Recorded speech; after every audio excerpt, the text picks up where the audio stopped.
On today's Newsmakers, Nigerian persecution, a cop's battle against demons and immigration, that and more coming up.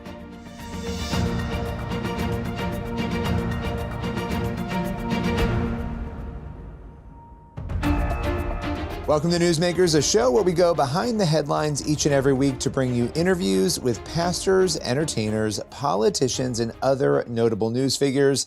Up on today's show, we are talking first with Brad Brandon. He's going to explain the media's mistakes and how they cover Nigeria and the horrific persecution unfolding there. Let's welcome him here to Newsmakers. President Donald Trump redesignating Nigeria a country of particular concern. We've seen headlines and stats and numbers that are incredibly disturbing coming out of Nigeria for a long time now. But right now, attention is being placed back on Nigeria. So let's just start here. You have been on the ground. You work in Nigeria. You have helped so many people through across Nigeria. Is this a persecution issue, or is something else going on here on the ground there in Nigeria? The answer is yes to both of those questions. It is a persecution issue. I mean, you've got over 50,000 Christians that have been killed since 2009. 18,000 churches have been destroyed. Not only the deaths, but also look at the internally displaced persons camps. There's over 3.5 million people in IDP camps, and 80% of them are Christian. Well, how did they end up in those camps? It's because their communities and their villages are being destroyed and they have nowhere else to go. So there is an issue of Christian persecution going on, no doubt. Christians are being targeted. They are second-class citizens all throughout northern Nigeria. But there are a lot of complexities to it. Some people cite, well, there's a lot of Muslim on Muslim violence, and that's absolutely true. Boko Haram will target Muslims just as fast, really, as anybody else. We are very familiar with several schools, Islamic schools, who've had Muslim children kidnapped by Boko Haram. They end up holding them for ransom. These are Muslim children holding them for ransom, and that's a lot of times how Boko Haram will fund their operations. A lot of times in all of that, the Boko Haram and ISWA and other factional groups are targeting non-radical Muslims. So they're targeting Muslims that don't hold their radical beliefs almost as like compromisers. So they'll target those communities of Muslims as well. But if you look at the overall numbers, clearly Christians are being targeted, and it's the killing and the persecution and the displacement are all disproportionate by far against Christians. You know, as somebody who you're running across Nigeria, you risk your own safety and life by being there to help persecuted Christians. I mean, it's incredible the work that you do. When you look at the decision here by the U.S. government to designate Nigeria as a country of particular concern, when you look at the narrative that the U.S. government currently has on this, what is your take on that? Is this the right approach in terms of the designation and in terms of the fact that this persecution is happening and needs to be addressed? I would say, as far as the designation is concerned, absolutely. President Trump designated Nigeria a country of particular concern, which is a legal designation at the State Department. He did that in his first term. Biden reversed that. President Biden reversed that. Almost one of the first things he did when he was elected. He took Nigeria off of that list. Now, President Trump has put them back on. That does three things. One, it allows us to put diplomatic pressure on the Nigerian government to take action. The other thing that it does is it allows us to impose sanctions on Nigeria, which needs to happen as well. One of the reasons, I might add, why President Biden took them off the list, Nigeria has some of the largest airlines in Africa, and they need places to buy their planes and import things. So there was a financial motivation behind taking them off. But it allows us to impose sanctions. The last thing that it does is it allows us to withhold aid. So those three things we now can use as leverage now that Nigeria is back on the country of particular concern list. Now, one of the things that I would caution President Trump about if I had his ear was the statement that he made that we could go in guns blazing and that we would send troops and airstrikes to stop this. I know how President Trump is. He often uses hyperbole and he'll use bombastic language to sort of shake things up. That's just the way that he is. People, or scare them maybe into compliance. Of course, right. And he likes to be very ambiguous and unpredictable and all of those things. But I would caution and say there is a lot of danger in sending troops and airstrikes into those areas. It's not as cut and dry as there's areas of terrorists and areas of innocent people. Boko Haram and ISWA and other groups, the Fulani militants in those areas, and there's certainly plenty of militant Fulani Muslims in northern Nigeria. They are experts at intertwining themselves or embedding themselves in communities of innocent people. So to unwind that, if you go in there and start doing airstrikes, you are certainly going to have some significant collateral damage on innocent people. We're going in there and trying to help those innocent people. So I would hate to see them start dropping bombs in those areas, even though I know the United States military can be very precise. But these are people, Boko Haram, who are living in these communities of innocent people. They force innocent people oftentimes to join with Boko Haram. These people don't always agree with Boko Haram, but Boko Haram will go in and say, join us or we'll kill your herd of cattle. Join us or we will kill your family. And so, of course, they're going to join just to survive. So it's not as cut and dry as there's Boko Haram over here, innocent people over here, Fulani Muslims over here. It's just not that. It's just not that black and white. Brad, I appreciate you, as always, taking the time and joining us today. Thanks, Billy. Appreciate it. Let's continue to pray for Nigerians under duress and for the government there to halt the chaos. We'll be right back in just a moment with more Newsmakers.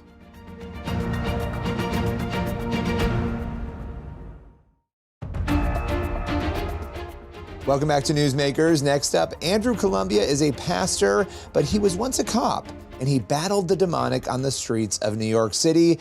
He's joining me today with Jen Lilly on a recent episode of our Into the Supernatural podcast. We want to show you a part of that conversation right now.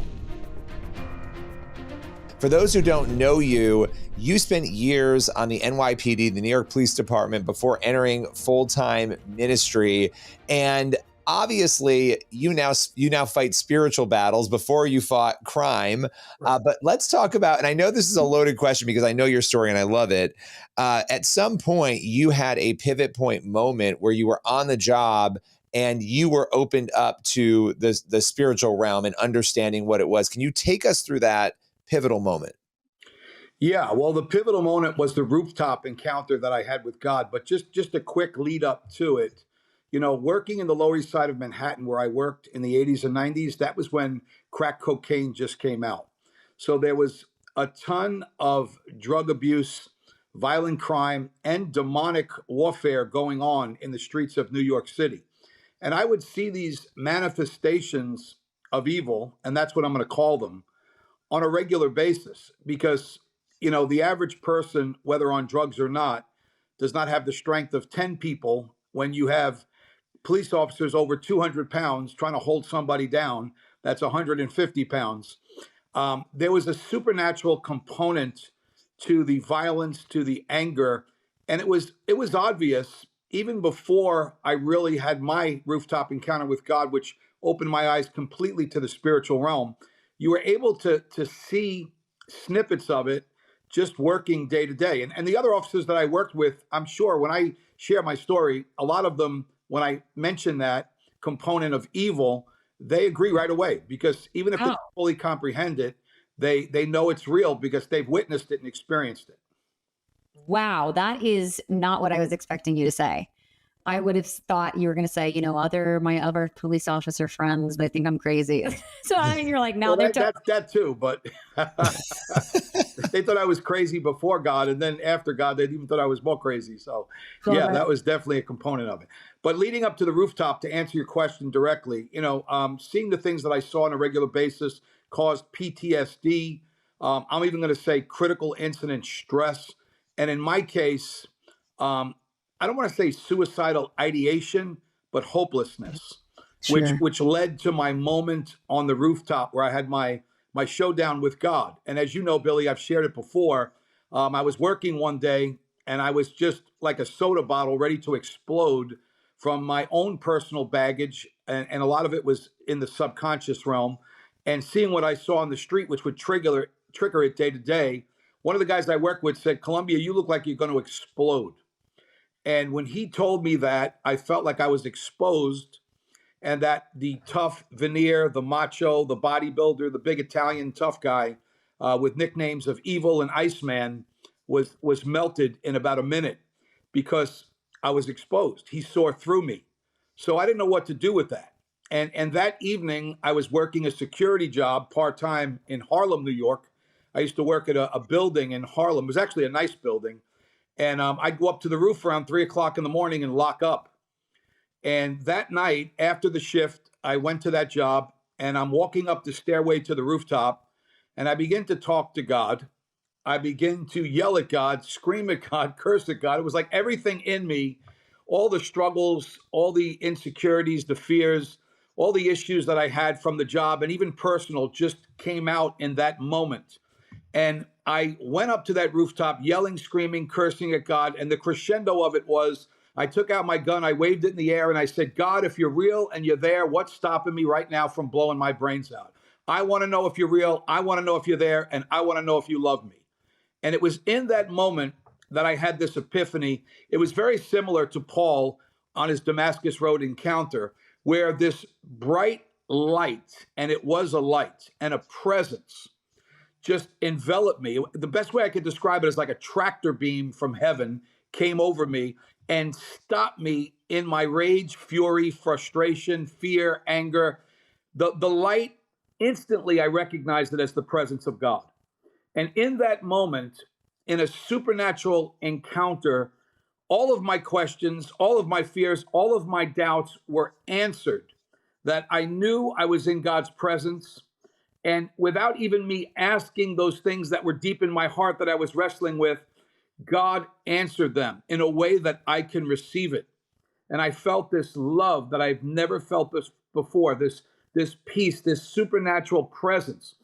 And as I'm in this presence, my hands began to go up in the air, and I began to say the name Yahweh over and over again, but it was almost like a song. It was, you could call it tongues, I guess, if you want to. I don't remember anything other than just saying Yahweh, almost singing, and the presence intensified so much that in that moment, I was like caught up with the Lord. There was no time, no space, no matter. It was just me and God. It was a personal, supernatural revelation that instantaneously changed my life. And then it stopped just like that. And now I'm left standing on the roof. And then the human brain kicks in. What just happened? Wow. Come on. That's awesome. When I came off that roof, the one thing God spoke to me in my spirit was, if I can do this for you, I can do it for anybody. I truly believe that. That's what drives me. That's my driving force. There's words that I use every day: purpose, passion, destiny. These are words that God ingrained in my spirit, and authority, alignment, and obedience. They make the sign of the cross, and the passion's in the middle. That's the visual God gave me to live my life in a way that pleases him and truly points people to Jesus. And that's really what it's all about. I love it. I can't wait to read this book.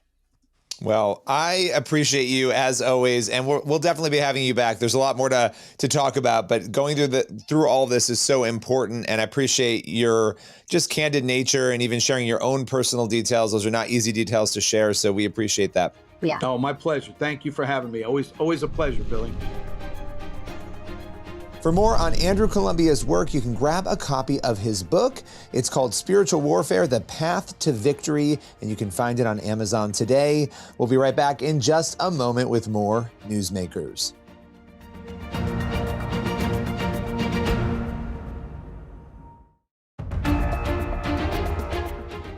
Welcome back to Newsmakers on the CBN News Channel. For our final segment, Republican Representative Maria Salazar. She joins Newsmakers to talk all about her passionate efforts to fix the immigration system. We want to welcome you here to the show to break it all down. There is so much to this issue. What do you believe, and I know this is a loaded question, but what do you believe everyone is getting wrong about the immigration issue? Everyone is getting wrong is that you cannot deport every single illegal in the country, because we're talking about we don't have the manpower to do that. At the same time, those are hands that we need to grow the economy. And then the other side wants to give path to citizenship to everybody and let them make them be citizens even though they broke the law. Either one is neither is good. The third is dignity, which is what I'm offering. Letting dignity law, which is the name of the legislation. Bring them out of the shadows. If they have been here for more than 5 years, I'm not talking about the Biden migrants. I am not talking about giving those people who have been here for more than 5 years and do not have a criminal record any type of citizenship or amnesty. I'm offering them the dignity status, which is that allows them to stay in the country, go home for Christmas, buy a home, pay $7,000 in fines, pay 1% of their salary for the next 7 years, and to be able to consume and to live a dignified life in the promised land. That's the middle of the road. That's a Solomonic way of solving a 40-year problem. You know, this Dignity Act that you introduced, you know, what was it? You just described a lot of the different pieces of this that you feel sort of solve the issue and bring it to a middle ground. What motivated this for you? Well, I am a born-again Christian. I am a militant Christian. I believe that this is the right thing to do. It says that in the Bible over and over again. Treat your neighbor as yourself, and do not necessarily give them citizenship, but treat them well. And if they have set roots in our communities, we should grant them some type of dignified life. And that's exactly what I'm saying. I'm not telling you that they need to have access to federal programs, or that they need to vote, or that they need to become Americans. I'm just giving them dignity so they can continue working and contributing and helping the average American consumer. Because if you want the prices of your vegetables and your fruits and your hotel rooms when you're traveling for business, or if you want to have a cheap home, you need people putting that together. And those are in those industries, specifically construction, hospitality, and agricultural. Those are the illegals are a major force behind those industries. You know, when you look out there at what is happening right now, obviously there's a lot of debate around ICE and around the actions of ICE. There's a lot of debate around the New York City mayoral race, which Mamdani won. You know, when you look at that particular victory, what does that signify to you? Do you have concerns about it? I would imagine just ideologically. I'm curious on this issue. Great concerns on the Mamdani, but let's go to the ICE. The ICE rates some of them are unacceptable. I agree with ICE. I agree that you have to kick out the bad hombres. You have to go after the illegals who are criminals. I agree with you. Kick them out with no mercy. If they are murderers or rapists, or they are just harming our communities. But I don't agree that you have to kick out of the country someone who's been here for 20 years, has 3 American children, that do not have a criminal record, has been picking up the jalapeno peppers in Southern California, or cleaning the toilets in Manhattan, or in the slaughterhouses, or in the dairies, milking the cows and contributing. And it's true, they're illegals, but the guy who gave him the job also broke the law. So then you start into this spiral that I would like to stop. So bring everyone out of the shadows, make them accountable, and give them dignity. So ICE should concentrate their resources on the bad hombres, just like the president said. Now, Mamdani, we have a major problem because the Democratic Party has been infiltrated by this nefarious ideology called socialism. Socialism is Marxism, and Marxism is communism. We know because my parents are Cubans. I'm first generation American, and I know exactly what that ideology does to you. It's wonderful in theory, it's miserable in practice. So unfortunately, Mondani and AOC and everyone in Congress that has drank the Kool-Aid and thinks that free rights and free healthcare and free childcare and free food in the bodegas, all that is beautiful, but it's unattainable.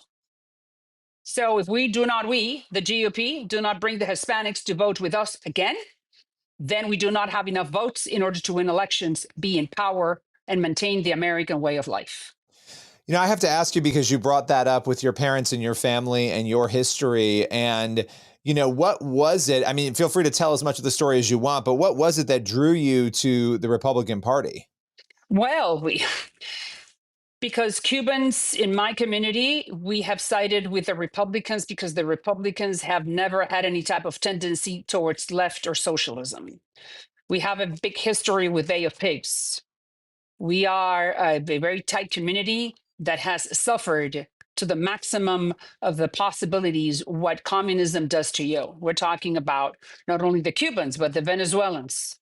8 million Venezuelans fled in the last 25 years because of communism having the largest reserves of oil in the world. So they do have resources. It's just that the ideology is evil. It's nefarious, it's cruel, it's anti-Christian, and anti-American. So we in the GOP have to wake up and bring new votes to our base. Well, I appreciate you taking the time joining us today. Thank you so much. Of course, and God blesses us. You know, we are blessed by the Almighty, and we love Him. And I thank you. For more information on this important topic, you can get Representative Salazar's new book. It's titled Dignity, Not Citizenship: The Truth About Immigration No One Is Telling You. We'll be right back in just a moment with more Newsmakers.